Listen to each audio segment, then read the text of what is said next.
Mariing pagpapanagot sa mga sangkot sa umano'y anomalya sa proyekto ng gobyerno. Iyan ang sigaw ng mga lumahok sa malawakang kilos protesta na ginanap sa Luneta Park sa Maynila at sa EDSA People's Power Monument sa White Plains. Matapos ang programa sa Luneta Park, sama-sama silang nagmarcha patungong Menjola upang doon tapusin ang rally.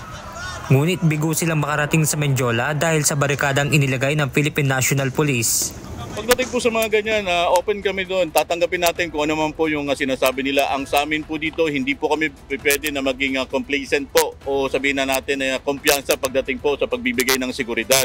Pinakamataas po na antas ng seguridad para mabantayan natin, hindi lamang po yung ating mga kababayan, kundi yung mga kapwa din po natin naglilingkod para sa bayan. Ayon naman kay National Police Commission Vice Chairperson Attorney Ralph Calinisan, mahigpit nilang tagubilin sa PNP ang pagpapanatili ng maximum tolerance.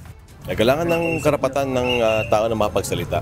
At of course, mag-ingat. Ingatan nila ang tao, ingatan din nila sarili nila. Kasi may pamilya lahat yan eh. Hindi naman magkaaway ang realista at saka pulis. We don't intend to micromanage the PNP. We're just here to check on them to know if they're okay. Wasakin itong halimaw! Itong mga salot sa lipunan! Bago magtapos ang kanilang programa, sinira din ng mga rallyista ang effigy ng Buhayang Dalawahan bilang simbolo ng pakikiisa sa pagkontra sa katiwalian sa gobyerno.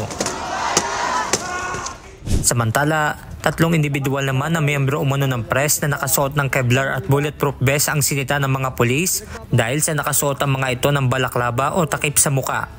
So, dinala po sila sa Station 5 at patapos po ma-identify na sila ay mga freelance na mga media. Sila po ay being funded ng isang grupong 220, parang ganun po, 2,001, parang ganun yung kanilang grupo na nagpapan sa kanila.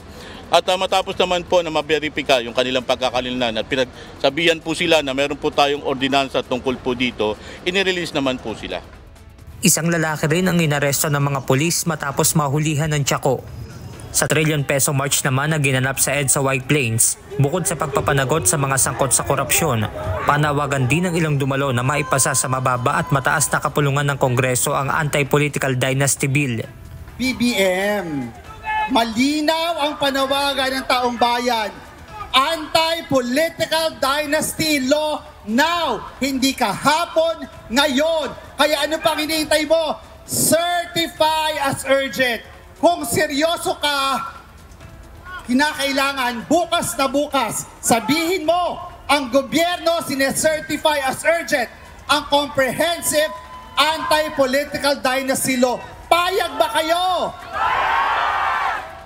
That's why today, we demand action to the Ombudsman. File the cases now. To the senators, suspend the senators implicated. And to the Congress, pass the Anti-Political Dynasty Bill. Because power should not be inherited. It should be earned through service of the people. Ayon kay Akbayan Party List Representative Chel Jokno, dapat lahat ng ninakaw at hindi sapat ang pakaunti-kaunting pagbabalik ng pera sa kaban ng bayan. May utang sila na forfeiture cases para mabawi natin ang perang ninakaw.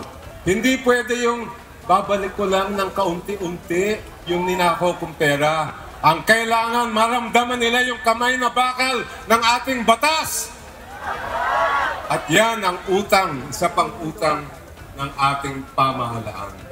Sinabi naman ni mamamayang Liberal Party List Representative Leila de Lima na dapat ay gawin na ng Independent Commission for Infrastructure o ICI ang pagla-livestream ng hearing nito. Kasi nangyayari ngayon parang general rule is executive session. When it's supposed to be the exception. The general rule is live streaming. So doon sa guidelines nila. Pero bakit hindi pa nila ini-implement yung guidelines of the live streaming so far? It's supposed to be nung itong week na to, nung nakaraan, linggo na ngayon. Pero sa tanong naman kung masusundan pa ang trillion peso march, No comment on timing or anything, pero kung ganitong pace pa rin po na napakabagal po yung paggulong po ng katarungan ay I think sinabi na nga po ni Bishop Colin Bagafo na handa po tayo for a part. Benedict Samson, UNTV News and Rescue. Diyos ang aming sandigan, serbisyo publiko ang aming pinahahalagahan.